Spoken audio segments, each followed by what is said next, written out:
Well, there is much to talk about. Let's get to our panel right now. Zhang is the Chief Correspondent for Shanghai Wen Hui Daily here in Washington. Joining us from New York is Robert Hormats. He's Vice Chairman of Kissinger Associates and a former U.S. Undersecretary of State. Sourabh Gupta is a resident senior fellow at the Institute for China-America Studies here in Washington. And also with us is Qinduo Xu. He's a senior fellow with the Pangoal Institution in Beijing. Well, we have actually received a response to the Pence speech from the Chinese Foreign Minister. We received that in the last hour. That statement saying China is firmly opposed to Vice President Pence's unwarranted accusations against China. We do not and will not interfere in any country's domestic affairs and elections. We'll talk more about this response from China in a moment. But Qinduo, let me start with you in Beijing. You know, as we've been reporting, this was a very wide-ranging speech by Vice President Mike Pence, a blustering attack on China.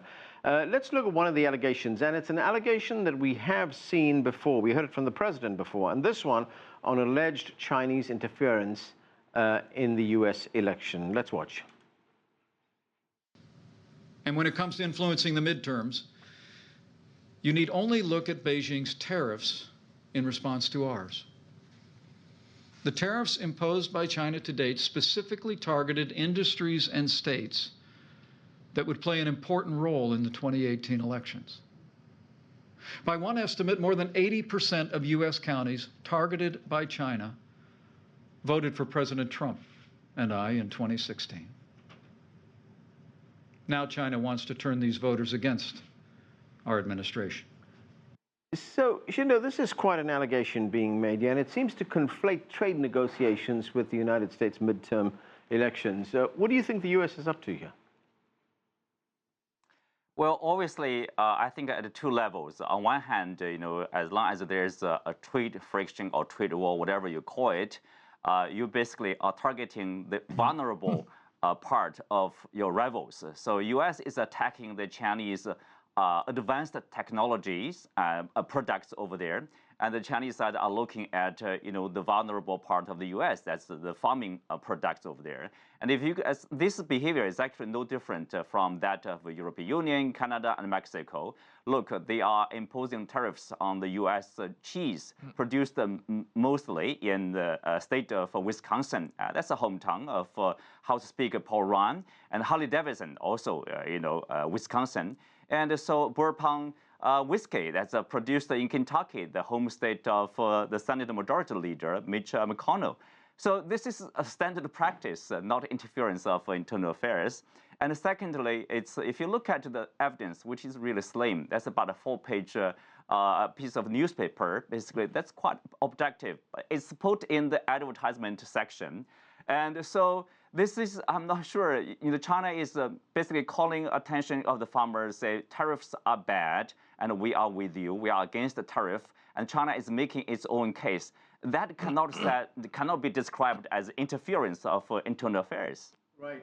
Robert Hormats, the United States seems to have redefined the term interference here in this context of election interference, because even retaliatory tariffs that the Chinese have taken are now construed as interfering in the U.S. election. But when you look at the relationship between China and the United States, it's been called the most important relationship in the world. These are massive trading partners, the biggest trading partnership in the world.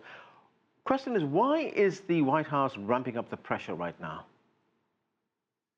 Well, I think that they're trying to make the case that the Russians, to the extent the Russians have been accused of meddling, the Chinese are trying to do the same thing. They're trying to make an equivalency argument, but I don't think the equivalency argument holds water, because what the Chinese are doing, in contrast to what the Russians have done, the Chinese are quite overt. That article in the Des Moines Register was an advertisement clearly labeled as such.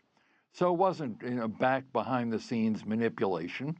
Moreover, the influence of public opinion by the Chinese by an advertisement of that sort, this goes on a lot, and influencing politicians goes on a lot.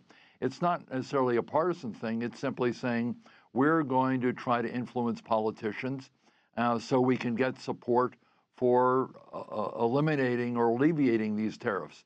That's a very different issue from trying to manipulate elections. And one of the other points to remember is this argument that it affects primarily districts that voted for Trump. Well, a lot of this is aimed at American farmers. The various farm communities and farm states in this country went very heavily for Trump.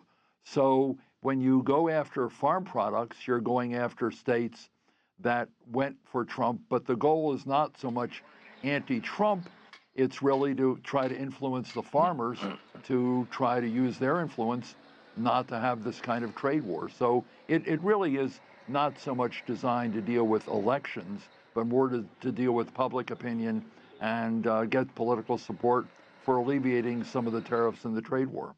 All right, Zhang, you know, the focus here in the United States on this address by Vice President Pence has been on that issue of electoral interference, China's alleged election interference in the United States.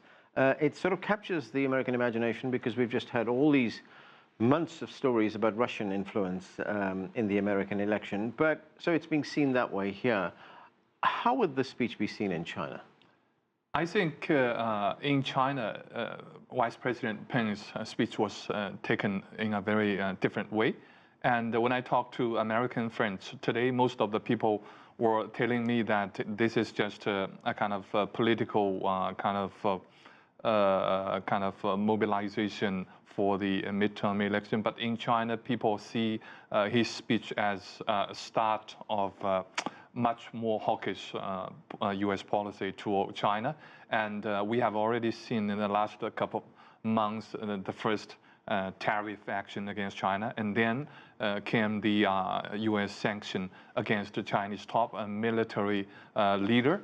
And also this Defense Secretary Mattis has canceled his visit to China. And many more are coming. And I think the leaders in Beijing are viewing Vice President Pence's speech as a signal that U.S. policy toward China will be much more hawkish, and it will sound like a kind of Cold War or at least a separation policy from the U.S.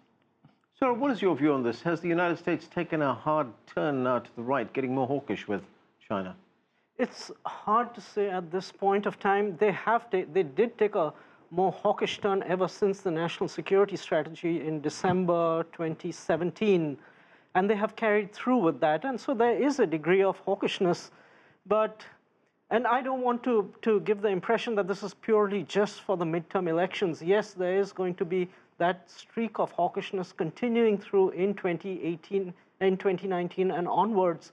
But I wouldn't say that there is any real certainty about that and where the administration might go. At this point of time, what I saw in this speech was trying to fire a shot across the bow that China stay back, at least with regard to the midterm elections. No more supplements in newspapers and don't influence the result. Yeah. And perhaps Mr. Trump is even trying to lay out grounds once he loses the midterm elections that, you know, there were these insidious elements overseas who did it. So I see it more from that perspective, but we must take it into consideration that this could also be the start of a hawkish turn, for which there are many, many adherents, frankly, in Washington. Yeah, but that would be puzzling, wouldn't it? Because both countries have benefited enormously from having these good relations over the past 3 or 4 decades. Oh, I think this relationship can be mutually productive for the next 25 years too, in a very, very big and significant way. It's important that two UN Security Permanent members, Security Council members, are on the same page on the big global issues, and particularly at a time when China, as I've mentioned previously, is just a $10,000 per capita economy and will go to becoming a $25,000, $30,000 per capita economy with huge, huge amount of consumption potential and consumption potential for American products. So definitely, I think there is a lot of scope. Qinduo, I want to move to another aspect, another part of the speech where Vice President Mike Pence talked about debt diplomacy, that China is using its financial muscle to expand its influence, making loans mainly to developing countries. Vice President Pence said that it was making these loans under what he calls very opaque conditions. Let's watch what he had to say. China uses so-called debt diplomacy to expand its influence. Today, that country is offering hundreds of billions of dollars in infrastructure loans to governments from Asia to Africa to Europe and even Latin America. Yet the terms of those loans are opaque at best, and the benefits invariably flow overwhelmingly to Beijing. So, Qinduo, I mean, do the facts bear this out? Is China the only one benefiting from this? No, obviously. There's a debt, there's diplomacy, but there's no such a thing called debt diplomacy. And the vice president gave a case of Sri Lanka. I mean, just recently, Sri Lanka prime minister basically said that, yes, we have that issue, but we are managing the issue. We are fine with the Chinese investment, the Chinese loans. And if you look carefully about the Sri Lanka debt issue, so the number one source of their debt that comes from the international capital market. That's mostly from, say, in New York or London or Frankfurt. And the second source is Asian Development Bank, that is led by Japan and the United States, ADB. And the third source is actually from the Japanese government loans. And the fourth or the fifth source is the Chinese side. So it's only 10% of the national debt. Somehow the media make an exaggeration of that. And only recently, not long ago, like more than 40 leaders of the government and of the state from African countries, the joint conference at Beijing, they welcome the Chinese loan, they welcome the Chinese finance projects because that helped their own country. So whether there's a problem or not, it's really up to the developing countries, whether they welcome the Chinese investment or not. I'm not sure the U.S. will make the decision and speak for the developing countries here. Robert, of course, China has been building its relationships with countries throughout the world and all the continents, all around the place. And I'm going to get back to something our reporter said earlier on, that in a sense, was this a message from Pence saying, look, if you want to be an ally with the United States, you're going to have to choose now. It's either China or us. Well, there were sort of hints of that in what he said, and also a little bit in the new version of NAFTA. And what I find puzzling about this is it tends to revert back to the old doctrine of containment that was a primary doctrine that was practiced during the Cold War. The big difference between China and today and the Soviet Union then is that if you look at a lot of countries in the world, they trade, particularly in East Asia, but also in Latin America and many parts of Africa, they trade with China more than they do with the United States. They depend on Chinese capital more than they do in many cases on American capital. They depend on an interaction of supply chains with China. So this notion of forcing them to choose is really not a practical way of going about any kind of diplomacy, because we're not as engaged with China as many of these other countries are. They're not going to forsake their relations with China and sort of push them aside in this current environment of this interaction that's been built up over many decades. So I don't find that very practical, and I don't find that to be very compelling for other countries who don't want to have to make that choice. They want to choose working with us, and they want to choose working with China and doing this together. That's the interdependent world of the early 21st century. The other point I'd like to make, which underscores this in a broader way, is that almost no major international or political, or in many cases security issue in the world today, the challenges that we face, can be resolved without a high degree of cooperation between the United States and China. It doesn't mean just the United States and China. Other countries, the Europeans, the Japanese, and many others have to be able to be participating in the process. But the U.S.-China relationship is very central to that. So it's not an either-or process, or it shouldn't be seen that way. It should be seen as a process of how do you get the U.S. and China together along with other countries to address these issues. What is your, go ahead. Yes, I want to support Robert's point. I have traveled extensively in Asia-Pacific area, and I met a lot of friends from developing countries. I think they have no intention to choose between America and China, and even India or I think Japan. As it was reported before, Asia-Pacific area is needing $26 trillion before 2030. I think only China's contribution is even not enough. I think America and other countries should join, not kind of conflict with each other. Yeah, Sourabh, has the United States got back to a different era? You know, that era of binary thinking. You're either with us or against us.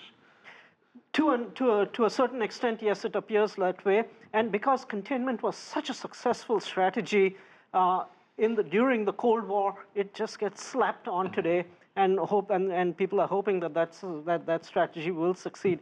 But in the Cold War, we had two sides clashing there, and two sides with all their appendages then clashing against each other. Out here, if there is a Cold War, it's a Cold War from one side. The other side does not want to clap, and the other side is not coming in with a whole set of allies.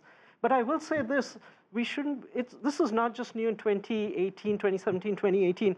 In the late 1990s, when there was that debate about strategic partner or strategic competitor, the neocons at that point of time geared up, were hoping to start what might be the next Cold War with China.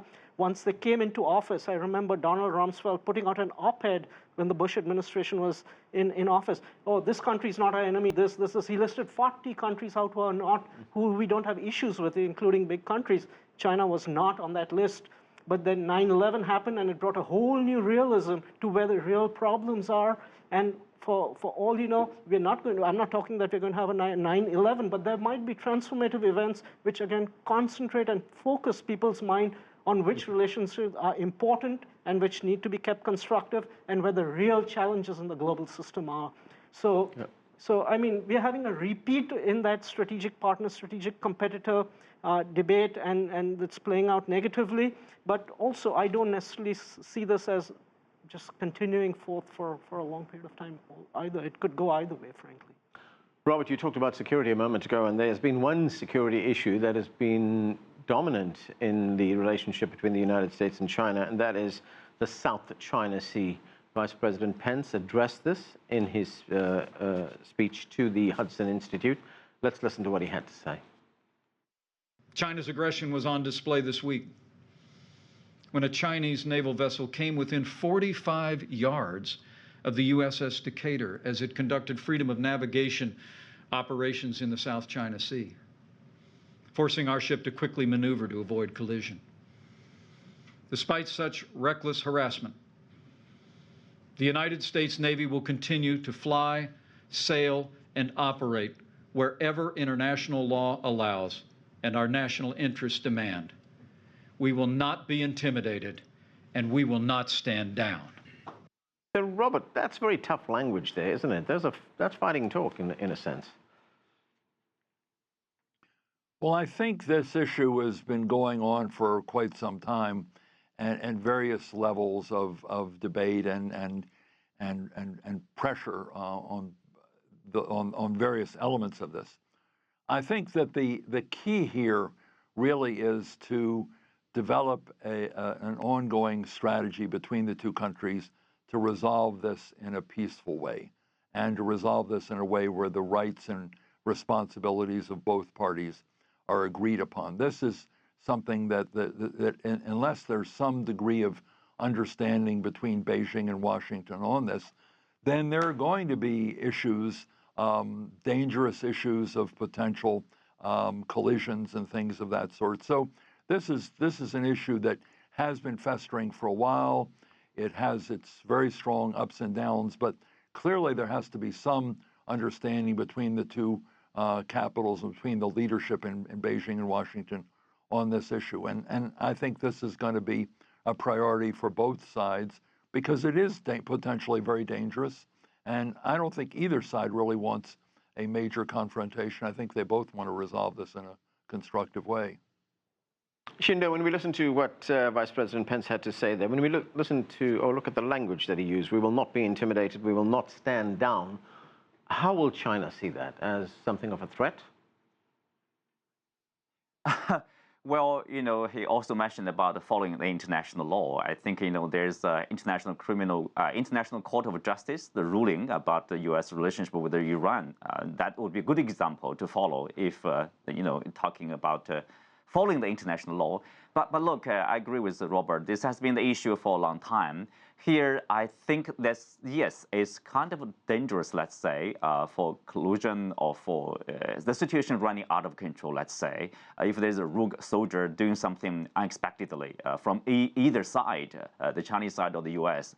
I think for China, this is not the first time the US Navy sailed into the 12 miles of the Chinese-controlled islands over there.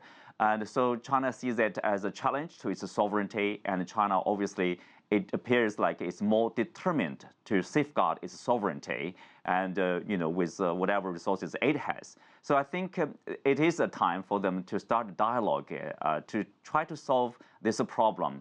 But unfortunately, you see, Secretary of Defense Mattis basically canceled a trip planned for October. So the situation probably, the stalemate will continue for some time before it gets any better. So very quickly, yes. Pence also spoke about military expenditure, and he said that China spends more than all other Asian countries combined. And I thought that was that a little bit disingenuous? When you look at worldwide expenditure, the United States spends more than the next 7 countries combined, and among those 7 countries are big spenders like Russia and Saudi Arabia. Oh, absolutely. I mean, consider in terms of the size of the U.S. economy and its defense budget. Granted, the U.S. has very large global responsibilities, but then compare that to the size of the Chinese economy, which is almost 2/3 as large as the U.S. economy, and their defense budget, which is not 2/3 as large as the U.S. Defense budget, but much smaller than that. But these are just, he called China out in a lot of areas. One of the key takeaways for me from this speech was, yes, he threw the kitchen sink at China, but I didn't see any new policies or any new strategy of how he was going to confront China. A lot of grievances. And also, frankly, these are prepared remarks. Yeah. If the administration was so serious, President Trump is literate enough to read these from a teleprompter and deliver them. He sent out his attack dog. And there are other reasons for that. So I don't take this speech I take it seriously, but not up to a point, but not beyond that. Okay. All right, we're going to have to leave it there. Thanks to all of you for being with us.